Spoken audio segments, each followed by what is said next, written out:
Hey guys, Cabo here from Beto's Block, and I'm here with Wally Reyes, the phenomenal percussionist from Chicago, who's actually a lot more, as we all know, fantastic drummer as well. Wally, how are you? Excellent. We're here in Atlantic City. We're going to talk a little bit about Chicago, but we're going to talk about Walley World in a second. But first, let's talk about Chicago. The tour's going great with Earth, Wind, and Fire? Excellent. I mean, these two bands, Earth, Wind, and Fire in Chicago, when they're together, is just not only for the audience, but for us. It's like you really look forward coming to play the concert because it's almost like, I can't wait. Between all the equipment and the stage is massive and the crew, there's so much going on. It really must be quite an experience for you. Yes, it's amazing because we open up the show, three of us playing a Chicago song, Earth, Wind, and Fire, together. Earth, Wind, and Fire does like 40 minutes, something like that. Chicago does 40 minutes. Then we play 6 mega hits together. So I get to play Earth, Wind, and Fire songs and Chicago songs with Earth, Wind, and Fire. So it's like 21 people on stage. Now, Wally, you joined the band in 2012. We know your history with Santana. I wanted to ask you, when you join a band that's established like Chicago, and I remember Tris talking about this, do you replicate the songs the way they were originally written, or is there some liberality you can take with the interpretation of the song? Well, that's a very good question. My approach of my experience with Santana, Steve Winwood, Lindsey Buckingham, and Chicago, which I mentioned these bands because they have a humongous amount of music and history. You have to pay respect to who came there before you. And when I usually listen to the latest concerts that they've been doing, because some of the tempos sometimes change, the keys, sometimes they might not want the stuff that they were doing on the record, and they changed it. So I came in, Drew Hester was playing percussion, and he went with Joe Walsh, and then my brother Danny was playing with Chicago. On his way, he was playing with Zac Brown Band also, and when I came to sub my brother got made a member of the Zac Brown Band. So I was doing what these guys have been doing with the show. But I knew the songs by heart and knew what Luigi de Oliveira played. I saw them live in Las Vegas, 1974. In fact, I told Danny Serafin and Luigi de Oliveira at the Rock and Roll Hall of Fame, one of the first time that a girlfriend has ever left me was that I brought her to the New Year's Eve Chicago Madura show, and with a couple of friends, and she was sitting kind of like where you are right now.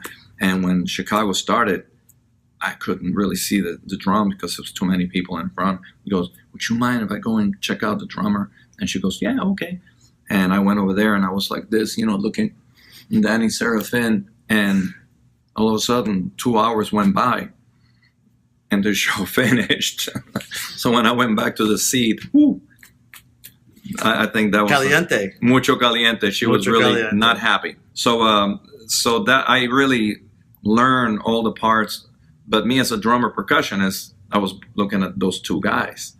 I was listening to Danny and Luigi, what they were doing and how they were doing, and what a mixture. So I knew the repertoire. So when I started with Chicago, I did what my brother Danny, Serafin, and Drew were doing, and little by little, I started bringing in some of Luigi's stuff or my stuff. And then if I get the approval of the main guys, because it's basically you're working for Jimmy Pankow, Robert Lamb, Lee Loughney, and Walter Parazzator, and the manager, Peter Schiavarelli. So basically we don't have like a producer, and of course the band. And if they say, "Man, that's really great, I like that," I keep it. If, like Jimmy one time told me, "I prefer no congas in this tune, just kind of shaker," and I said, "Yeah," because he's the writer. Just like when I wrote my songs, I know what I want on the songs, Now, every Chicago song doesn't have percussion. Color My World. Right. What do you do, or what did you do in interpreting songs that didn't have a heavy percussive background to it? Well, me being a drummer, sometimes I have to say I really don't like when when I'm playing minimal on the drum set, and it needs a lot of air, and then there's a percussionist, and they think that they have to fill up the spaces all the time. So the best thing and the most musical thing sometimes a drummer or a percussionist can do is play nothing. I mean, like Ry Cooder said, the silence between the notes is what really makes the stuff powerful. And so on Color My World, that's a good example. I usually would leave the stage because there's nothing to play on that song. And what Tris plays right now is just perfect and beautiful. So I actually did a little trick when it was really difficult to leave the stage. Instead of standing there and just watching Tris play, I got this little silent shaker. And I actually act like I'm playing, but in reality, it's just very minimal, and it doesn't add anything, but it's just, so it complements the hi-hat a little bit. But it's just, sometimes it's just almost like the eggs don't need salt. And sometimes they just need a little tiny bit. And I measure percussion and drum set, like if you actually are cooking and you got the main dish, you got meat and potatoes, that's Tris, that's the beat, like meat and potato. But sometimes it needs a little garnish, the potatoes need a little butter, a little bit of bacon bits, and the steak needs a little steak sauce. So that's the percussion. So between the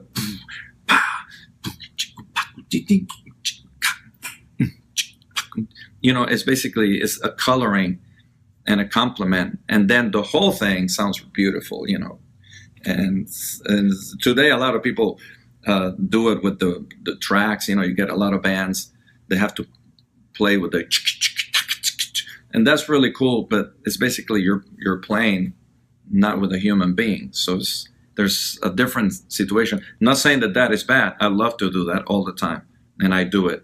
I actually play with drums and percussion and a couple of percussionists, even with tracks. Sounds great.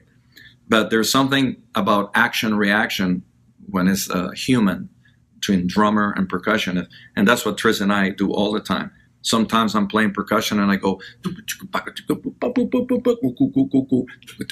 and I look at him, we're listening to each other.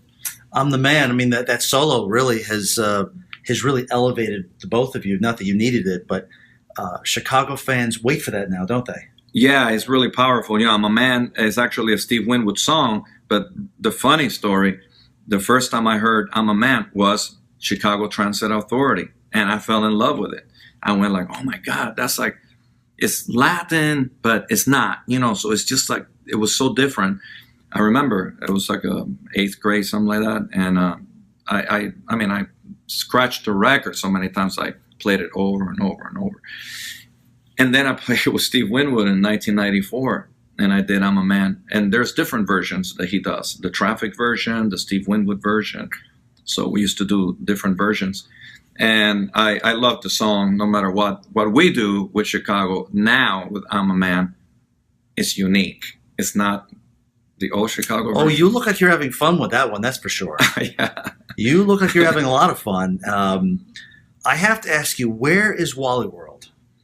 Well, Wally World, my CD, actually I named it Wally World because it's basically my experiences of me absorbing all the music and the grooves while I've been traveling around the world with different artists making music. Even though I was born in Cuba, raised in Puerto Rico, and I started playing drums in Puerto Rico and then moved to Las Vegas, that doesn't make a man just like where he was born. It's like the whole experience. And I'm very blessed that I started traveling when I was in college. I left college in Las Vegas to go on the road with Lola Falana, Marilyn McCoo, Polanca, to go all over the world. And then I moved to LA and continued to go all over the world. Tania Maria, David Lindley, then Santana, 89. I mean, they just didn't play locally. So it was going to Paris again, going to Asia again, going to Africa, Central America. After a while, the older you get to know people at airports in some of these places. You learn, bonjour, hey, ¿cómo está?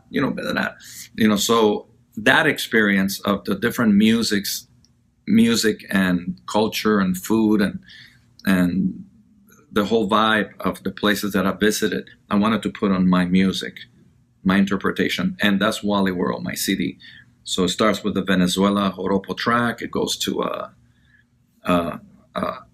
Afro-Cuban Abacoa rhythm with rock influence.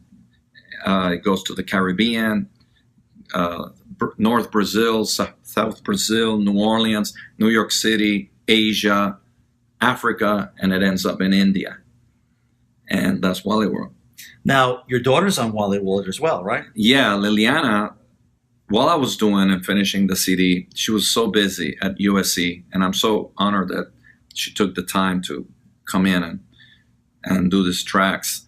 She was finishing her final at USC, and then she got the job with George Benson. So she's singing and playing percussion with George Benson, traveling, and that was very hectic for her to achieve that. And I was able to get her in the studio, and she sang on the CD. Didn't have time to feature her, like in main vocals, but she was on the CD. And, I wish it was very difficult to actually get my father, which lives in San Francisco, and my brother that now lives in Georgia, Danny. I didn't have like the means of the budget. I didn't have no budget. So I did what I could. And there will be hopefully another CD with hopefully my whole family in it. Now, Wally, tell us, how did you record the album? Because there's a little bit of a story behind that. Yeah, I started the CD because it was like an extension of my Global Beats DVD, instructional DVD that I did for Hal Leonard, which is the same thing, different grooves around the world, and not just, the boom, bop, boom, bop, but different rhythms, different options. And it was not about technique. It was just about feelings and grooves. And the co-writer, Roger Byrne, said, man, we should record some of these tunes and other tunes really great, in the studio, the way we really want them. I go, okay, so we started it. And he got cancer, and unfortunately he passed away. And then my CD just lay there for a long time. And then friends of mine like Michael O'Neill, Kevin Ricard, Richie Garcia, percussionist, guitar player, Michael Thompson, goes, man, come on, let's do it, let's finish it.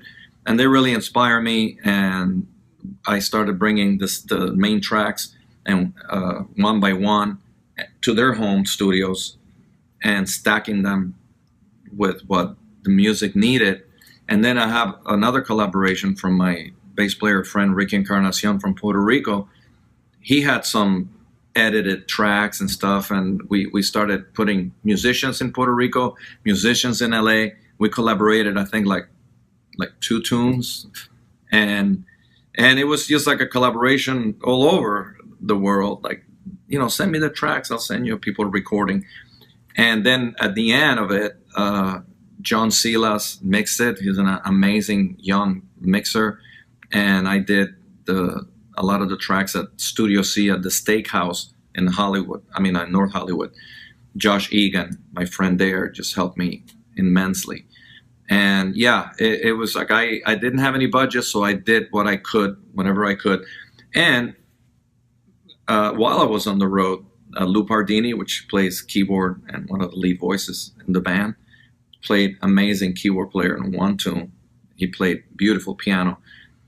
And Keith Howland played guitar on another tune that is kind of like a Latin pop kind of thing. And Keith mastered one track and then mastered another track. And I went, man, this is like as good as a master that have I ever heard in my career. And so he mastered the whole album. Keith Howland, the guitarist in Chicago. Very nice. Yeah, Very he's nice. An amazing engineer, composer, guitarist, singer. This guy's with Chicago. What you see sometimes is just part of the talent. You know what I'm saying? I mean, we're here to honor the Chicago music book, but I mean, you see sometimes some of these guys, you see Jimmy sitting in the piano, you go, Jimmy, damn, you know what I'm saying? And you see Keith engineering something. So Tris plays harmonica. I mean, it's unbelievable. This band is so full of energy and talent that we keep each other entertained in the bus. Well, like I said, the drum solo you seem to take over the. You really seem to enjoy that and do great with it. We're excited to listen to Wally World. We're excited to see you play with Earth, Wind, and Fire. What's next for you? Well, I'm recording right now with when I do Chicago on the road. We basically do like 7 to 8 months in and out of the year. And the times that I'm not with Chicago, I'm doing other things in LA. I mean, it's not just like I need to work or money thing. It's just I'm not one of these guys that can lay in a beach for a week doing this. I'll go crazy, you know. And so I love to write music, compose music, play on other people's projects. Play. Right now, I'm learning more of a percussion samples and not necessarily electronic drums, but ways that you can actually apply other sounds on the technological way, and then keeping up with the drums, keeping up with other percussion instruments, always learning something. And so I'm recording my band Wally World live, and that's almost like a classical rock, classic Latin, classic R&B with a twist. And the other day we went into the studio and recorded. It sounds like salsa music at the beginning, but then I put the beat, Use Me, Bill Withers. So it has a twist to it. I recorded a rendition of Southern California Purple, a rendition of Can't Find My Way Home, and a rendition of Walking in Your Footsteps, Sting song, doing like a guaguancó rumba style. So, that's all like dancing music, classic rock music. And that's the next CD. I already started it by default because we need to do something to. Well, you just don't slow down, do you? No, but neither does my dad. And he's 83 and he's just like has more energy than me. Why don't you tell our readers, where can they find your record? CD Baby has it. Amazon.com, iTunes. It's Walfredo Reyes Jr., Wally World. And it's like a beautiful cover. Right now, unfortunately, I don't have one with me. I have them in the tour bus, and they're far away. And so, but I'll definitely will send you one. We're excited. We're excited to listen to it. And you know what? You were just a bundle of energy. Folks, it's the great Wally Reyes. Just catch him on tour.